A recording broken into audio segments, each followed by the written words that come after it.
Ayos ah. Pagkatapos maghapunan, tambay dito ah. Oh, ano to, tay? Ilang araw akong nag-sideline para lang mabili yan. Ba? Oh, suot mo sa kasal niyo ni Rose ha?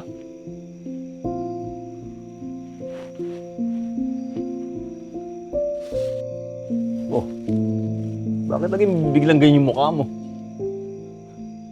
Para kang bibitayin ah. Oh, pipikutin. Kumatay. Bukal sa loob kong pakasalan si Rose. Talaga ba? Tay, pasali naman sa usapan na yan, oh. Pari nga. Miral na naman talaga yung pagka-Mariotes mo no? Anong Mariotes? Lalaking Marites. Hilig mo kasi sa chismis.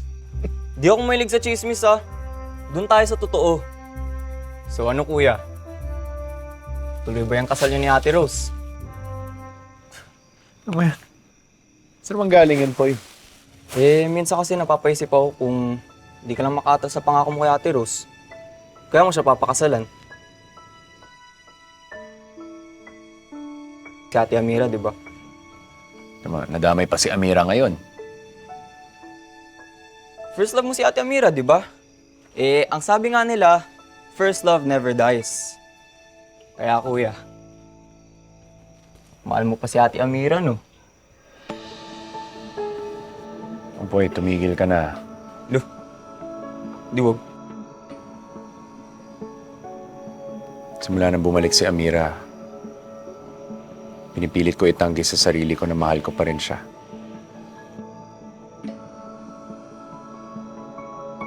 Anim na taon siya nawala.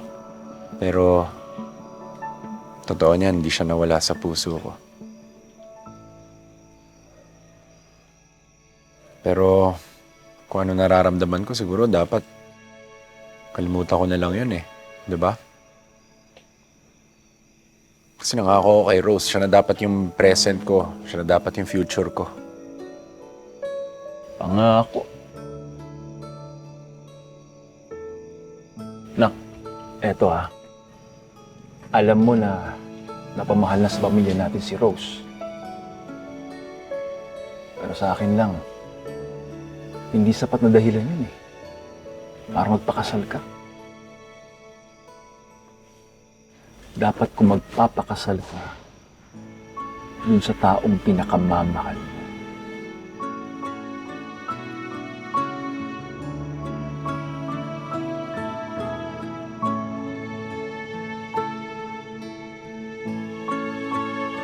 Gulo pala ng ganyang buhay. Ba yan?